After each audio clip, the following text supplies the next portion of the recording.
Buenos días, hoy vamos a ver la continuación de recurrencias.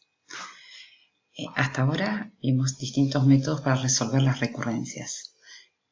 Vamos a ver dos métodos más, que es el teorema maestro y el cambio de variable.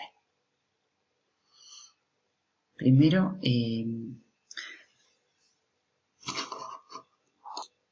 antes de continuar, un detalle para tener en cuenta.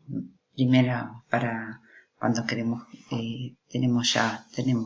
la suma y queremos saber de qué orden es, por ahí nos pueden servir estas series que tenemos acá. La primera serie es una serie que va desde una constante hasta el número n, entonces, y a es otra constante. Entonces, esto es n más 1 menos c, un número más de n menos c por este valor a. Este es importante, esta se usa bastante. Después otra que se puede utilizar es la que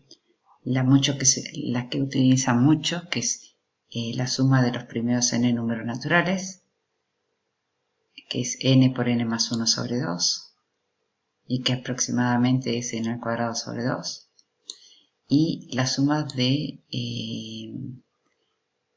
una constante elevado a una potencia. La potencia va cambiando, entonces aquí finaliza. La otra serie que se utiliza bastante es la serie de la suma de 1 hasta n de una función de n. Esto sería igual a n por la función de n, en n. ¿Está? Esta función de n se tomaría como una constante, pues funciona en el mayor número. ¿Está? Y después otro que se utiliza bastante es esta, la sumatoria entre dos constantes de f de y varía entre un m y n. Es como si tuviéramos i desde 1 hasta n menos i desde 1 hasta m menos 1. Entonces esto por ahí también se puede utilizar bastante. Son las que más se utilizan estas. Y con respecto a los logaritmos, nos interesa saber la definición, que significa logaritmo en base a de c, es igual a b si, solo si, a la b es igual a c. La notación en realidad es, si tenemos logaritmo en base e, es ln, si tenemos logaritmo en base 10, log, y logaritmo en base 2 es lg. A nosotros, a nivel de notación, acá vamos a utilizar siempre el logaritmo y le ponemos la base. ¿Por qué? Porque en recurrencia es indistinto las bases. En recurrencia, en el orden, en la asíntota, no tomamos en cuenta las bases. Entonces siempre consideramos la palabra log, para que sea más simple. Bueno, la definición es el logaritmo en una base sobre un valor, el mismo de la base es igual a 1. Esto se utiliza bastante. Y esto también se utiliza bastante. Logaritmo en base c de a la n es n por logaritmo en base c de a.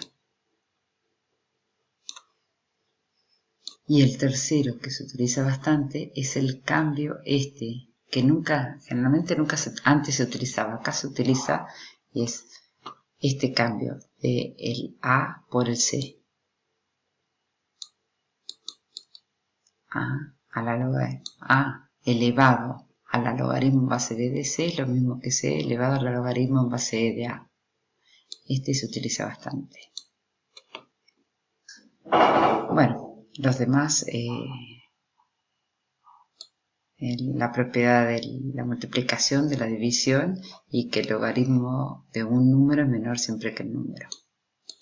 Antes que nada, lo que habíamos visto en las ecuaciones no homogéneas, habíamos visto la ecuación característica, considerando esta definición. Bueno, ahora podemos tomar también que tenemos más de un polinomio. Entonces, si tuviéramos más de un polinomio, en realidad es básicamente lo mismo. X menos b, una base, a la d más 1. Este d porque es un polinomio, pero si fueran varios polinomios, tenemos de 1, de 2, de 3 y demás. Como lo vemos acá. Acá tenemos varios polinomios. Entonces, la resolución de esto va a ser considerando todos los polinomios. En nuestro caso, fíjense que la ecuación característica es x menos b1 a la d más 1 más x menos b2 a la d más 2. ¿Está? Por acá tenemos dos polinomios. Uno para el n y otro para el polinomio 1. ¿Está? Entonces, si tenemos ese ejemplo, si tenemos este ejemplo que tenemos acá, en realidad estamos hablando de dos polinomios. Los ponemos así, esta es la parte homogénea y esta es la parte no homogénea. Y fíjense que la parte no homogénea es n más 2 a la n. Quiere decir que n es lo mismo que decir n por 1 a la n más 2 a la n por 1. Acá están los dos polinomios, este de grado 1 y este de grado 0. Entonces, vamos a tener, este va a ser base 1 de grado 1 y este va a ser base 2 de grado 0. En nuestro caso, entonces, nuestra ecuación característica va a continuar del lado izquierdo, x menos 2, que es la parte de la ecuación característica, y del lado, por esta parte, vamos a tener x menos, acá tenemos los x menos 1, a la d más 1, a la a la 2, y x menos 2 a la 1. ¿Está bien? Bueno, y después se sacan las raíces, tenemos x menos 1, acá tenemos x menos 1 y x menos 2, y x menos 1 al cuadrado y x menos 2 al cuadrado. Tenemos dos múltiples, dos raíces múltiples, una raíz igual a 2 y el otro raíz igual a 1, con multiplicidad 2 las dos. Entonces sería lo mismo que C1 por 1 a la n más C2 por n por 1 a la n, esto respondiendo a la raíz 1 con multiplicidad 2. Y esto sería la raíz 2, C3 por 2 a la n, la raíz 2, más C4 por n por 2 a la n, en la parte de 2 con multiplicidad 2. Esto es lo mismo que poner C1 más C2, o sea que esto lo podemos eliminar y nos queda C3 por 2 a la n más C4 por n por 2 a la n. Esto es de orden n por 2 a la n. Bueno, ahora sí podemos ir a la recurrencia, tipo de recurrencia de divide y vencerás, que es donde se utiliza el teorema maestro. El teorema maestro entonces se utiliza para algoritmos del tipo divide y vencerás que vamos a tener. Dentro del algoritmo vamos a tener algo que se repite, una llamada recursiva donde el valor n se divide en b partes. Puede ser en 2, 3, 4, en las partes que sea. ¿Está? Entonces, podemos tener varios llamados. Este a puede ser 1, puede ser mayor que 1. Estos son los llamados recursivos. Pero además de los llamados recursivos, tenemos la función que es la que aúna todos esos llamados recursivos, que es la función esta f de n. Entonces, en realidad, el teorema maestro lo que hace es considerar esta función a dónde converge esa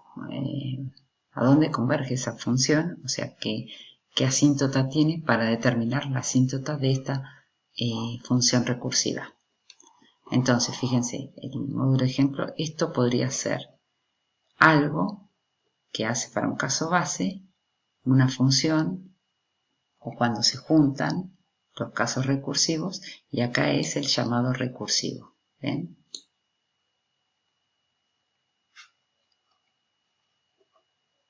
Ya se hizo bastante ejercicio sobre casos recursivos y algoritmos, así que ahora vamos a resolver directamente la recurrencia.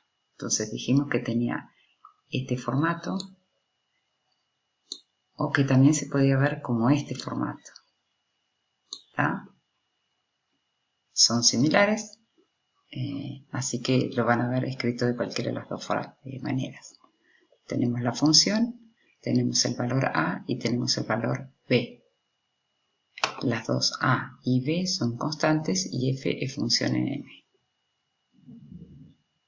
Entonces, lo que me dice el teorema maestro es, si el valor a, este valor a, es positivo, es mayor o igual que 1, y el valor b es mayor que 1, o sea que este n se divide por valor mayor a un entero, de acuerdo al valor de la función f de n, la recurrencia va a tener estos valores. Entonces, si f de n pertenece a este orden, donde el epsilon es mayor que 0, al orden de n, del logaritmo de a, logaritmo en base b de a, que no llega a ser logaritmo en base b de a, algo más chico que logaritmo en base b de a, entonces podemos decir que toda la función tdn, que tdn pertenece a tita de n al logaritmo en base b de a. ¿Por qué? Porque la función esta f de n, la que aúna todas estas llamadas recursivas, pertenece a ese orden. O sea, nunca llega a ser mayor que este orden, siempre es menor a este. Si por el contrario esa función pertenece a tita de n al logaritmo en base b de a, si pertenece a esto, entonces específicamente la función completa va a pertenecer a tita de n al logaritmo en base b de a por logaritmo de n. Y si el piso de esa función, o sea, si la función mínimamente es, o sabemos que es mayor que n al logaritmo en base b de a más algo más, o sea, es superior a esta, entonces, y además se cumple esto tiene que cumplirse y esto es muy importante, entonces tdn pertenece a tita de f de n. Lo que me está diciendo esta parte de acá abajo es que a por f de n sobre b es menor a una constante por f de n, o sea, va a achicar ese f de n. ¿Está? Si yo aseguro que me achica ese f de n, pero además sé que siempre es mayor a esto, a n al logaritmo en base b de a más algo más, entonces sí tengo ese valor de tita de n. Resumiendo, entonces, este teorema maestro tiene que ver con las dos constantes y la función. Específicamente lo que más importancia nos da es la función. Por supuesto, las constantes tienen que tener sus características, que sean positivas. Pero de acuerdo a cómo es la función, va a ser si pertenece tita de n al logaritmo en base b de a, o si pertenece a eso por logaritmo de b de n, o si pertenece directamente a tita de la función. Fíjense que este es tita. Fíjense una cosa, que acá tdn pertenece a tita de esto, porque acá me está diciendo que f de n nunca llega a ser superior a n al logaritmo en base b de a menos algo. O sea, si la función esta no llega a este valor, tomo este valor. Si la función esta es este valor, tomo este valor por logaritmo de n, que es lo que me dice la recurrencia. Y si la función es mayor que ese valor, entonces el tdn pertenece a tita.